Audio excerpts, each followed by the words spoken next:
Of all the resurrection accounts, and there are many in Matthew, Mark, Luke, and John, of course, this in Matthew is perhaps the most exciting, the most that Cecil B. DeMille would do, because you have the earthquake, you have an angel coming down and literally rolling the stone away, saying, look, the tomb is empty, don't be afraid.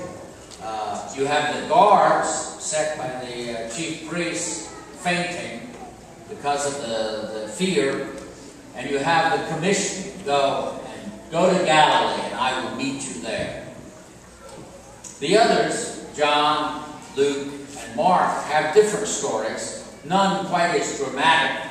In most of the other, you'll hear them during the Easter season, the resurrection accounts, the stone is already rolled away. They find it empty already, the tomb. And then in some cases they encounter Jesus in the garden, sometimes later, when behind locked doors. You'll hear them.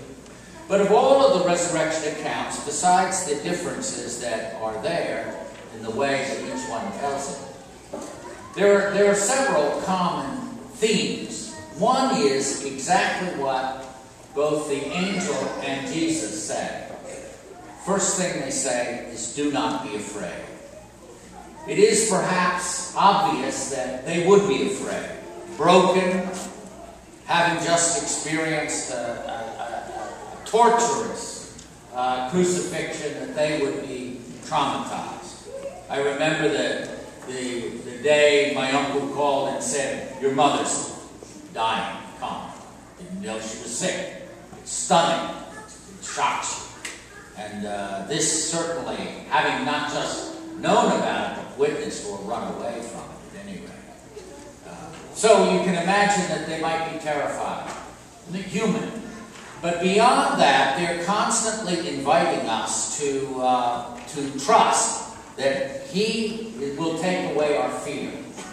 The second thing that's an aspect is that He is constantly giving peace. You'll hear this particularly in the accounts of John. Peace be with you.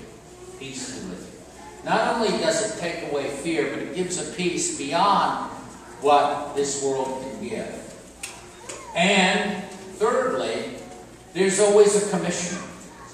Right? In this case, Matthew wants them in Galilee, right? Jesus, go to Galilee.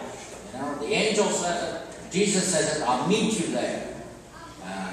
In the John, he says, receive the Holy Spirit.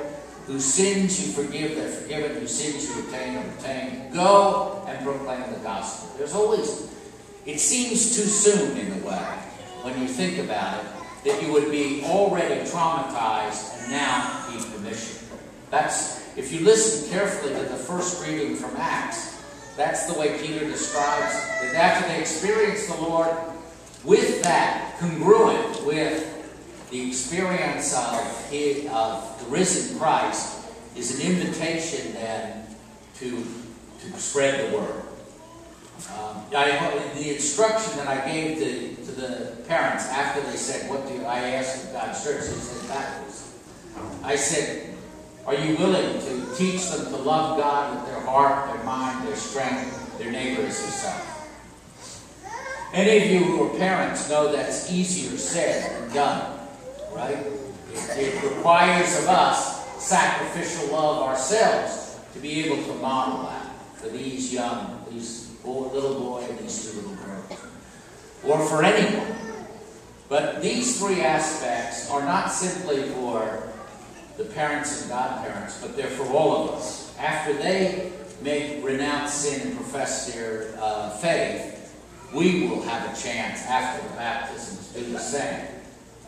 Ready or not, God has a role for you and I. You might say, well, the only reason I came here today was to keep my spouse company, or to honor my parents, or whatever. Fine. We can come for a lot of reasons, but the Lord has a plan that only you and I can fulfill.